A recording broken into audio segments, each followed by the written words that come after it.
Hello friends, आज मैं आपके लिए एक निबंध लाई हूँ। इस निबंध का टॉपिक है हरित ऊर्जा और मैं आप सभी को बताना चाहती हूँ कि ये अभी एक प्रतियोगिता चल रही है पूरे इंडिया में जिसका ये टॉपिक है, तो आप इसे अपने निबंध प्रतियोगिता में यूज़ भी कर सकते हैं। चलिए दोस्तों शुरू करते हैं। हरित ऊर्जा पर निबंध।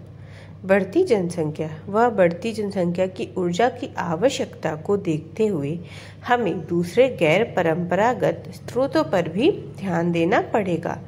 हरित ऊर्जा एक सर्वश्रेष्ठ विकल्प के तौर पर उभर कर आया है।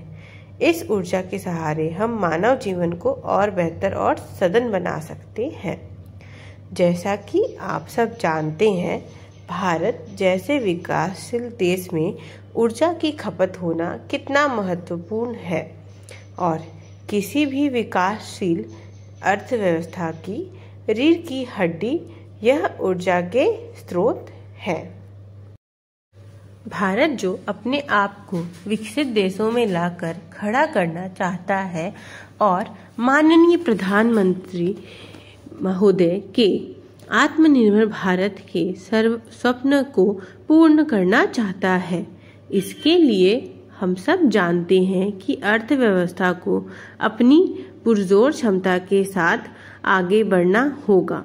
इसके लिए ऊर्जा के साधनों की भी अति आवश्यकता पड़ेगी।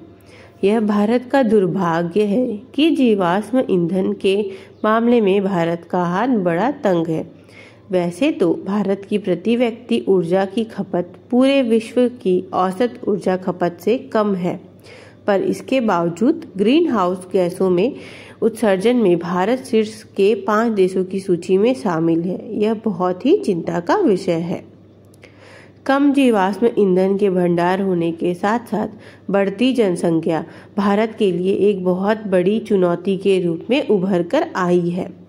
भारत जैसे अन्य देशों जो भविष्य में आगे अपनी अर्थव्यवस्था को और पर्यावरण को मजबूत करना चाहते हैं, उनके लिए यह ऊर्जा स्रोतों की कमी एक बहुत ही बड़ी चिंता का विषय है।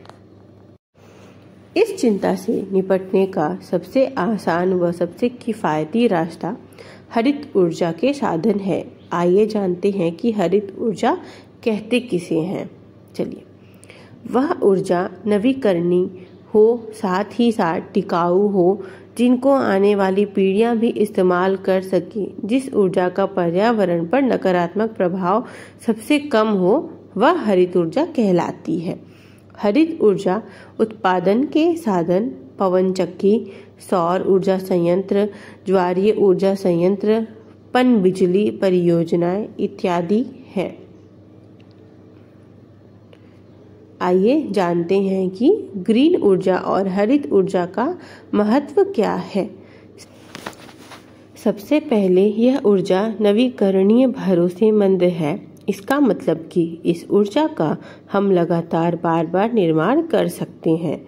इसके स्रोत जो है वह अनंत है। जैसे कि पवन ऊर्जा के उत्पादन के लिए चक्कियों का इस्तेमाल होता है। जब तक इस ब्रह्मांड में धरती वायुमंडल की उपस्थिति रहेगी, तब तक पवन इस धरती पर उपलब्ध रहेगी और हम इसकी गति का उपयोग कर पवन ऊर्जा का निर्माण लगातार अनवरत समय तक कर सकते हैं। हरित ऊर्जा का दूसरा सबसे बड़ा फायदा यह है कि परिवार, पर्यावरण और मानव स्वास्थ्य के अनुकूल और हरित ऊर्जा से पर्यावरण को किसी भी प्रकार का कोई नुकसान नहीं पहुंचता है और अगर पर्यावरण से कोई छेड़छाड़ ना हो तो इसका कोई भी विपरीत प्रभाव मानव स्वास्थ्य पर नहीं पड़ता है, जो मानव जाति के लिए एक शुभ संकेत है।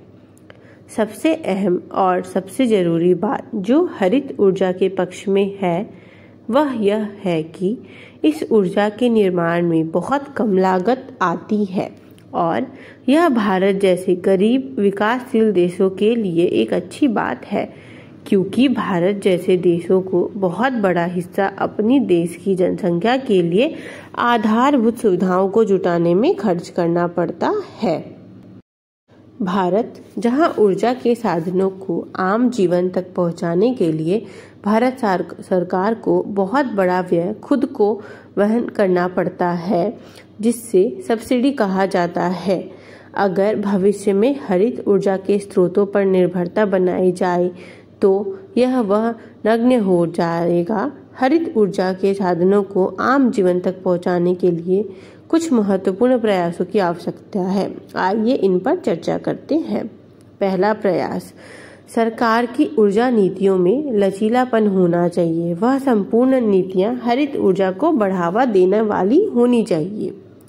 दूसरा, आम जनता को भी इस मिशन के तहत भारत सरकार को जोड़ना चाहिए ताकि व्यक्ति जागरूक हो सके। तीसरा, सभी व्यक्तियों को ऊर्जा की खपत को नियंत्रित करना चाहिए ताकि साधनों का बेहतर इस्तेमाल हो सके। आगे बढ़ते हैं निष्कर्ष तक। भारत और विश्व के समस्त देश आज ग्रीन हाउस गैसों की वजह से ग्लोबल वार्मिंग की समस्या से जूझ रहे हैं। इस समस्या का सिर्फ एक ही समाधान है कि हमें गैर परंपरागत ऊर्जा स्रोतों से ध्यान हटाकर नवीनीकरणीय ऊर्जा के स्रोतों जैसे कि पवन चक्कियां, सौर ऊर्जा संयंत्र, ज्वारीय ऊर्जा संयंत्र, पन बिजली परियोजना आदि पर सरकार को ध्यान देना चाहिए। हरित ऊर्जा की तरफ बढ़ा हर कदम पर्यावरण व मानवीय जीवन को एक कदम सर्वश्रेष्ठ गुणवत्ता की ओर ले जाएगा और यह बहुत बेहद जरूरी है। इसी के साथ इस निबंध को मैं यहीं समाप्त करती हूँ दोस्तों। धन्यवाद करती हूँ और thanks for watching my video. आशा करती हूँ कि आपको मेरी वीडियो पसंद आई हो। अगर आपको मेरी वीडियो पसंद आई हो तो प्लीज़ इसे एक लाइक करना ना भूलें एंड मेरे चैनल को सब्सक्राइब करें। धन्यवाद।